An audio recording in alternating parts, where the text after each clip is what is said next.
ನಮಸ್ಕಾರ ಸ್ನೇಹಿತರೆ. ಅಷ್ಟಕ್ಕೂ ಪಶ್ಚಿಮ ಬಂಗಾಳದಲ್ಲಿ ಏನಾಗ್ತಾ ಇದೆ? ಗೃಹ ಸಚಿವರು ಅಲ್ಲಿಯ ಮುಖ್ಯಮಂತ್ರಿ ಮಮತಾ ಬ್ಯಾನರ್ಜಿ ಜಿದ್ದಿಗೆ ಬಿದ್ದವರ ರೀತಿ ಒಡೆದಾಡ್ತಾ ಇದ್ದಾರೆ. ಮಾರ್ಚ್ ಏಪ್ರಿಲ್ ನಲ್ಲಿ ಇರ್ತಕ್ಕಂತ ಎಲೆಕ್ಷನ್ ಈಗಲೇ ಕಾವೇರಿ ಬಿಟ್ಟಿದೆ. ಈ ಹಿಂದೆ ಮಮತಾ ಬ್ಯಾನರ್ಜಿ ಅಮಿತ್ ಶಾ ಪಶ್ಚಿಮ ಬಂಗಾಳಕ್ಕೆ ಎಂಟ್ರಿ ಆಗೋದಿಕ್ಕೆ ಬಿಡೋದಿಲ್ಲ, ಪ್ರತಿಬಂಧ ಹಾಕ್ತೀನಿ ಅಂತ ಧಮಕಿ ಹಾಕಿದ್ರು. ಇದನ್ನ ಕೇಳಿದ ಪಶ್ಚಿಮ ಬಂಗಾಳದ ಜನ ಇದು ಮಮತಾ ಬ್ಯಾನರ್ಜಿ ಅವರ ದುರಹಂಕಾರ, ಒಬ್ಬ ಗೃಹ ಸಚಿವರಿಗೆ ಆ ರೀತಿ ಹೇಳೋದಿಕ್ಕೆ ಬರೋದಿಲ್ಲ ಅಂತ ಪಾಠ ಹೇಳಿದ್ರು. ಈಗ ಅಮಿತ್ ಶಾ ಸರದಿ ಖಡಕ್ ರಿಪ್ಲೈ ಕೊಟ್ಟಿರೋದು ಮಮತಾ ಬ್ಯಾನರ್ಜಿಗೆ. ಇದು ನೋಡಿ ಪ್ರಜಾಪ್ರಭುತ್ವದ, ನಮ್ಮ ದೇಶದ ಸಂವಿಧಾನದ ತಾಕತ್ತು.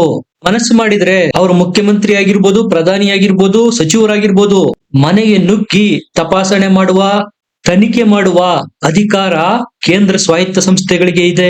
ಕೇಂದ್ರದ ಇಡಿ ಮಮತಾ ಬ್ಯಾನರ್ಜಿಯ ಮನೆವರೆಗೂ ನುಗ್ಗಿದೆ. ಮಮತಾ ಬ್ಯಾನರ್ಜಿ ಅವರ ಆಪ್ತ ಎಲೆಕ್ಷನ್ ಸ್ಟ್ರಾಟಜಿಸ್ಟ್ ಪ್ರಶಾಂತ್ ಕಿಶೋರ್ ಅವರ ಐಪೆಕ್ ಅನ್ನುವ ಕಂಪನಿಯವರೆಗೂ ಇಡಿ ದಾಳಿ ಮಾಡಿದೆ. ಹವಾಲಾಗೂ ಕಲ್ಲಿದ್ದಲು ಹಗರಣಕ್ಕೂ ಪ್ರಶಾಂತ್ ಕಿಶೋರ್ ಅವರ ಈ ಐಪೆಕ್ ಕಂಪನಿಗೂ ಮಮತಾ ಬ್ಯಾನರ್ಜಿಗೂ ಕುಲ್ಲಂ ಕುಲ್ಲ ಸಂಬಂಧ ಇದೆ ಅಂತ ಹೇಳಲಾಗ್ತಾ ಇದೆ. ನಕಲಿ ಸರ್ಕಾರಿ ನೌಕರಿ ಕೊಡಿಸ್ತೀನಿ ಅಂತ ಆಮಿಷ ತೋರಿ ಭ್ರಷ್ಟಾಚಾರ ಮಾಡಲಾಗಿದೆ. ಯಾವಾಗ ಇಡಿ ತಮ್ಮ ಆಪ್ತನ ಮನೆಗೆ ನುಗ್ಗಿದೆ ಅಂತ ಗೊತ್ತಾಯ್ತೋ, ಬಿಟ್ಟ ಕೆಲಸ ಬಿಟ್ಟು ಮಮತಾ ಬ್ಯಾನರ್ಜಿ ಎದ್ನೋ ಬಿತ್ನೋ ಅಂತ ಓಡೋಡಿ ಬಂದಿದ್ದಾರೆ.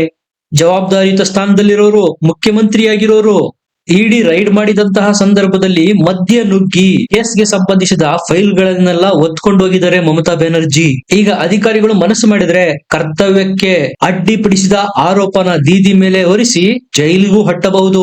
ಸಿಂಪಲ್ ಕ್ವಶನ್, ಮಮತಾ ಬ್ಯಾನರ್ಜಿ ಏನೂ ತಪ್ಪು ಮಾಡಿಲ್ಲ ಅಂದ್ರೆ ರೈಡ್ ಆಗ್ತಾ ಇದ್ದ ಸಂದರ್ಭದಲ್ಲಿ ದಿಢೀರಂತ ಮನೆಗೆ ನುಗ್ಗಿ ತನಿಖೆಗೆ ಸಂಬಂಧಪಟ್ಟ ಫೈಲ್ ನ ಒತ್ಕೊಂಡೋಗಿದ್ಯಾಕೆ? ಅಂತದ್ದೇನಿತ್ತು ಮುಚ್ಚಿಡುವಂತದ್ದು ಆ ಫೈಲ್ ಅಲ್ಲಿ? ನಿಜಕ್ಕೂ ಇವರೆಲ್ಲ ಸಂವಿಧಾನದ ರಕ್ಷಕರ? ಸೀರಿಯಸ್ ಆಗತ್ತೆ ವಿಷಯ. ಸರ್ಕಾರಿ ಕೇಂದ್ರ ಅಧಿಕಾರಿಯ ತನಿಖೆಯಲ್ಲಿ ಮೂಗು ತೂರಿಸಿ ಹಸ್ತಕ್ಷೇಪ ಮಾಡಿದಂತಾಗುತ್ತೆ ಇದು. ಕೇಂದ್ರ ಮನಸ್ಸು ಮಾಡಿದ್ರೆ ಎಫ್ಐಆರ್ ಸಹ ದಾಖಲಿಸಬಹುದು ಮಮತಾ ಬ್ಯಾನರ್ಜಿ ವಿರುದ್ಧ. ಇಡಿ ಅಂತೂ ಆಲ್ರೆಡಿ ಎಫ್ಐಆರ್ ದಾಖಲು ಮಾಡಿದೆ.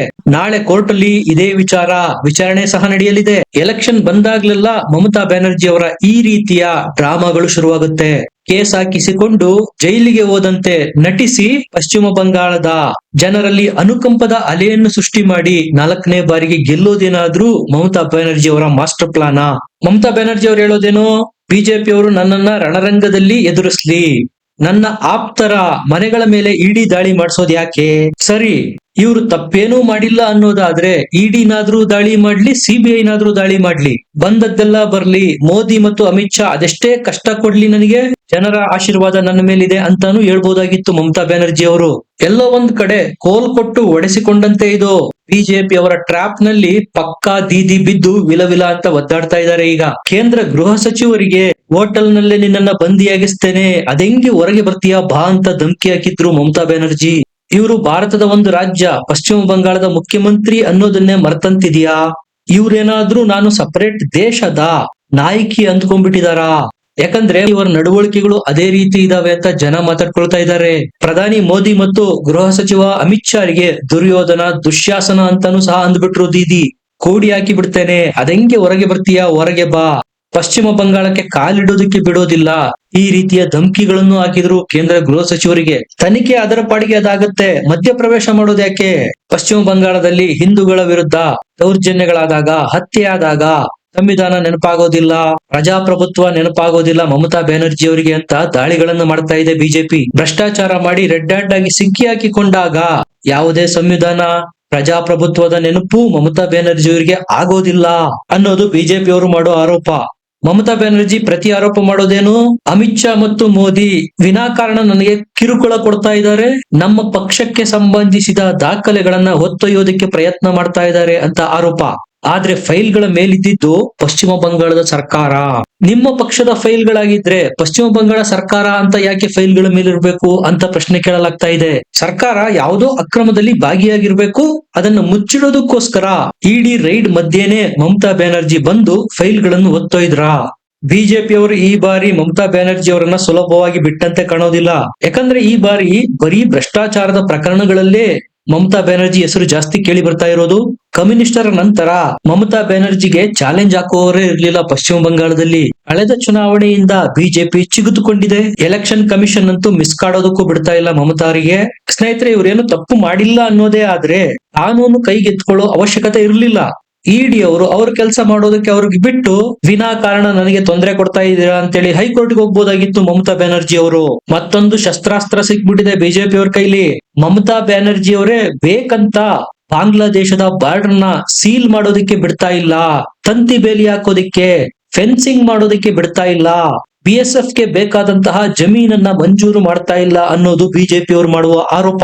ಸ್ನೇಹಿತರೆ, ಪಶ್ಚಿಮ ಬಂಗಾಳ ಸೆನ್ಸಿಟಿವ್ ಇರತಕ್ಕಂತಹ ರಾಜ್ಯ, ಬಾಂಗ್ಲಾದೇಶಕ್ಕೆ ಹೊಂದಿಕೊಂಡಿರತಕ್ಕಂತಹ ಸ್ಟೇಟು. ಇದರಲ್ಲಿ ಯಾವುದೇ ಪಕ್ಷಗಳು ರಾಜಕೀಯ ಮಾಡಬಾರದು. ವೋಟ್ ಬ್ಯಾಂಕಿಗೋಸ್ಕರ ಭದ್ರತೆಯೊಂದಿಗೆ ಯಾರು ಕಾಂಪ್ರಮೈಸ್ ಮಾಡಿಕೊಳ್ಳಲೇಬಾರದು. ಅದು ಆಂತರಿಕ ಭದ್ರತೆಯ ವಿಚಾರ. ಅಮಿತ್ ಶಾ ಆರೋಪ ಮಾಡಿರೋದು ಒಂದಲ್ಲ ಎರಡಲ್ಲ, 7 ವರ್ಷದಲ್ಲಿ 7-8 ಬಾರಿ ಪತ್ರ ಬರೆದಿದ್ದೇನೆ, ಒಮ್ಮೆನೂ ಮಮತಾ ಬ್ಯಾನರ್ಜಿ ಅವರು ನನ್ನ ಪತ್ರಕ್ಕೆ ಉತ್ತರ ಕೊಟ್ಟಿಲ್ಲ. ಜಮೀನು ಮಂಜೂರು ಮಾಡಿ ಬೇಲಿ ನಿರ್ಮಾಣ ಮಾಡುತ್ತೆ ಪಶ್ಚಿಮ ಬಂಗಾಳ ಬಾಂಗ್ಲಾದೇಶದ ಬಾರ್ಡರ್ ನಲ್ಲಿ ಅಂದ್ರೆ ಮಮತಾ ಬ್ಯಾನರ್ಜಿಯಿಂದ ಯಾವುದೇ ಸಕಾರಾತ್ಮಕ ಉತ್ತರಗಳು ಬಂದಿಲ್ಲ ಅನ್ನೋದು ಬಿಜೆಪಿ ಆರೋಪ. ಒಂದು ರಾಜ್ಯದ ಮುಖ್ಯಮಂತ್ರಿಯಾಗಿ ಅಕ್ರಮ ವಲಸಿಗರನ್ನ ತಡೆಯುವ ಜವಾಬ್ದಾರಿ ಮಮತಾ ಬ್ಯಾನರ್ಜಿ ಮೇಲಿದೆ. ಯಾಕಂದ್ರೆ ಬಂದವರೆಲ್ಲ ಬರ್ಲಿ ಅನ್ನೋದಕ್ಕೆ ಭಾರತ ಏನು ಬಿಟ್ಟಿ ಛತ್ರ ಅಲ್ಲ. ಮಮತಾ ಬ್ಯಾನರ್ಜಿ ಅವರ ಆಪ್ತ ಸಚಿವರ ಮೇಲೆ ಇಡಿ ದಾಳಿ ಮಾಡಿದೆ. ಒಟ್ಟು 27 ಕೋಟಿ ರೂಪಾಯಿ ಕ್ಯಾಶ್ ಸಿಕ್ಕಿರೋದು. ಕೌಂಟಿಂಗ್ ಮಷೀನ್ ಎಣ್ಸೋಕಾಗದೆ ಹೀಟ್ ಆಗೋಗ್ಬಿಟ್ಟಿದೆ. ಹೊಸ ಮಷೀನ್ ತರಿಸಿಕೊಂಡು ನೋಟ್ಗಳನ್ನು ಎಣಿಕೆ ಮಾಡಲಾಗಿದೆ. ಯಾಕಂದ್ರೆ ಪಶ್ಚಿಮ ಬಂಗಾಳ ಏನು ಅಷ್ಟೊಂದು ಅಭಿವೃದ್ಧಿ ಹೊಂದಿರತಕ್ಕಂತ ರಾಜ್ಯ ಅಲ್ಲ, ಬಡ ರಾಜ್ಯ. ಅಂತಹ ರಾಜ್ಯದಲ್ಲಿ ಒಬ್ಬೊಬ್ಬ ಸಚಿವರ ಮನೆಯಲ್ಲಿ 18, 20, 27 ಕೋಟಿ ಗಟ್ಲೆ ದುಡ್ಡು ಸಿಗುತ್ತೆ ಅಂದ್ರೆ ಟ್ರಾನ್ಸ್ಪರೆನ್ಸಿ ಇದೆ ಅನ್ಕೋತೀರಾ ಇದ್ರಲ್ಲಿ? ಅನುಗ್ರಹ ಮಂಡಲ್, ಪಾರ್ಥವ್ ಚಟರ್ಜಿ, ಜ್ಯೋತಿ ಪ್ರಿಯಾ, ಜೀವನ ಕೃಷ್ಣ ಶಾ, ಮಾಣಿಕ್ ಭಟ್ಟಾಚಾರ್ಯ, ಚಂದ್ರಸಿನ್ಹಾ, ಪರೇಜ್ ಫಾಲ್ ಇವರೆಲ್ಲ ಯಾರು? ಮಮತಾ ಬ್ಯಾನರ್ಜಿ ಅವರ ಸಂಪುಟದ ಸಚಿವರು. ಇವರೆಲ್ಲ ಭ್ರಷ್ಟಾಚಾರದ ಆರೋಪ ಹೊತ್ತು ಜೈಲಿನ ಕಂಬಿ ಎಣಿಸಿ ಬಂದಿರೋರು. ಎಲೆಕ್ಷನ್ ಬಂತು ಅಂದ್ರೆ ರಾಜಕೀಯ ಪಕ್ಷಗಳು ಡ್ರಾಮಾ ಮಾಡುತ್ತೆ. ಅದರಲ್ಲಿ ಮಮತಾ ಬ್ಯಾನರ್ಜಿ ಅವರು ಮಾಡ್ತಾ ಇರೋದ್ರಲ್ಲಿ ಹೊಸದೇನು ಇಲ್ಲ. ಕಳೆದ ಬಾರಿ ಸಹ ಸಿಬಿಐ ದಾಳಿ ಆದಾಗ ಸಿಬಿಐ ವಿರುದ್ಧ ಪ್ರತಿಭಟನೆಗೆ ಕೂತವರು ಮಮತಾ ಬ್ಯಾನರ್ಜಿ. ಮಮತಾ ಅವರು ಒತ್ತೈದಿರ್ತಕ್ಕಂತ ಫೈಲ್ ಅಲ್ಲಿ ಇವರ ಪಾರ್ಟಿಯವರ ಕರ್ಮಕಾಂಡಗಳು ಇದಾವೆ ಅಂತ ಹೇಳಲಾಗ್ತಾ ಇದೆ. ಚಂದ ವಸೂಲಿ, ಅಫ್ದಾ ವಸೂಲಿ ಮಾಡಿರೋದು, ಕಲ್ಲಿದ್ದಲು ಹಗರಣ, ಹವಾಲಾದ ಮನಿ, ರಾಜ್ಯವನ್ನ ದೋಚಿ ಬಿಲಿಯನೇರ್ಗಳಾಗಿದ್ದಾರೆ ಇವರ ಸಂಪುಟದ ಸಚಿವರು ಅನ್ನೋದು ಪ್ರತಿಪಕ್ಷದ ಆರೋಪ. ಇದನ್ನೇ ಇಟ್ಕೊಂಡು ಬಿಜೆಪಿ ಅವರೀಗ ಈಗ ಗೊತ್ತಾಯ್ತಾ ನಿಮಗೆ 2021ರಲ್ಲಿ ಮಮತಾ ಬ್ಯಾನರ್ಜಿ ಅವರು ಯಾವ ರೀತಿ ಗೆದ್ರು? ಹಣ ಹೆಂಡ ಹಂಚಿ. ಈಗ್ಲೂ ಸಹ ಬ್ಯಾಕ್ ಡೋರ್ ಮೂಲಕ ಗೂಂಡಾಗರ್ದಿ ಮಾಡೋ ಮೂಲಕ ಗೆಲ್ಲೋದು ಮಮತಾ ಬ್ಯಾನರ್ಜಿ ಅವರ ಪ್ಲಾನ್ ಅನ್ನೋದು ಬಿಜೆಪಿ ಆರೋಪ. ಪ್ರತಿಪಕ್ಷದವರು ಹೇಳ್ತಾ ಇರೋದು ಮಮತಾ ಬ್ಯಾನರ್ಜಿ ಅವರನ್ನ ಕಟ್ಟಿ ಹಾಕಬೇಕಾದ್ರೆ ರಾಷ್ಟ್ರಪತಿ ಆಳ್ವಿಕೆ ಪಶ್ಚಿಮ ಬಂಗಾಳದಲ್ಲಿ ಬರಲೇಬೇಕು. ಇಲ್ಲದೆ ಹೋದ್ರೆ ಮತ್ತೆ ಮಮತಾ ಬ್ಯಾನರ್ಜಿ ಹಳೆಯ ರೀತಿನೇ ವೋಟ್ ಚೋರಿ ಮಾಡಿ, ಗೂಂಡಾಗರ್ದಿ ಮಾಡಿ, ಫೇಕ್ ವೋಟ್ ಗಳನ್ನ ಹಾಕಿಸೋ ಮೂಲಕ ಗೆದ್ದು ಬಿಡ್ತಾರೆ ಅನ್ನೋದು ಸ್ಥಳೀಯ ಬಿಜೆಪಿ ನಾಯಕರುಗಳ ಅಳಲು. ಯಾಕಂದ್ರೆ ಅವ್ರು ಮಾಡೋ ಆರೋಪ, ಕ್ಯಾಮ್ರಾದ ಮುಂದೆನೆ ಮಮತಾ ಬ್ಯಾನರ್ಜಿ ಅವರು ಇಡಿಯ ಮಧ್ಯೆ ನುಗ್ಗಿ ಫೈಲ್ ನ ಎತ್ತಕೊಂಡು ಹೋಗ್ತಾರೆ ಅಂದ್ರೆ ಪರದೆ ಹಿಂದೆ ಚುನಾವಣೆಯ ಅಕ್ರಮಗಳನ್ನ ಮಾಡಲ್ಲ ಅನ್ನೋದು ಏನ್ ಗ್ಯಾರಂಟಿ ಅಂತ ಕೇಳ್ತಾರೆ. ಸ್ನೇಹಿತರೆ, ಒಟ್ಟಾರೆ ಮಮತಾ ಬ್ಯಾನರ್ಜಿ ಅವರು ಇದರಲ್ಲಿ ರಿಸ್ಕ್ ತಗೊಂಡಿದ್ದಾರೆ. ಇಡಿಯ ಅಧಿಕಾರ ವ್ಯಾಪ್ತಿಯಲ್ಲಿ ಹಸ್ತಕ್ಷೇಪ ಮಾಡಿರೋದ್ರಿಂದ, FIR ದಾಖಲಾಗಿರೋದ್ರಿಂದ ವಿಚಾರಣೆ ನಡೆಯುತ್ತೆ. ಮಿನಿಮಮ್ 7 ವರ್ಷ ಶಿಕ್ಷೆ ಅಂತಾನು ಹೇಳಲಾಗ್ತಾ ಇದೆ. ಯಾಕಂದ್ರೆ ಎಲ್ಲವೂ ಕ್ಯಾಮ್ರಾದ ಮುಂದೆ ಕ್ಯಾಪ್ಚರ್ ಆಗಿರುತ್ತೆ. ಆಜ್ ತಕ್ ನಂತಹ ನ್ಯೂಸ್ ಅಲ್ಲಿ ಲೈವ್ ಬಂದಿದೆ ಇದು. ಮಮತಾ ಬ್ಯಾನರ್ಜಿ ಅವರು ಹಸಿರು ಬಣ್ಣದ ಫೈಲ್ ನ ಹೊತ್ಕೊಂಡು ಹೋಗ್ತಾ ಇರೋದು. ಏನೋ ದುರಾಡಳಿತ, ಭ್ರಷ್ಟಾಚಾರ ನಡೆದಿದೆ, ಅದರಲ್ಲಿ ಮಮತಾ ಬ್ಯಾನರ್ಜಿ ಅವರ ಪಾತ್ರನೂ ಇದೆ, ಹಾಗಾಗಿ ಫೈಲ್ ಹೊತ್ಕೊಂಡು ಹೋಗಿದ್ದಾರೆ ಅನ್ನೋ ಆರೋಪಗಳು ಕೇಳಿ ಬರ್ತಾ ಇರೋದೀಗ. ಇಷ್ಟೆಲ್ಲ ಅವಾಂತರಕ್ಕೆ ಮಮತಾ ಬ್ಯಾನರ್ಜಿ ಅವರೇ ಕಾರಣವಾಗ್ಬಿಟ್ರ?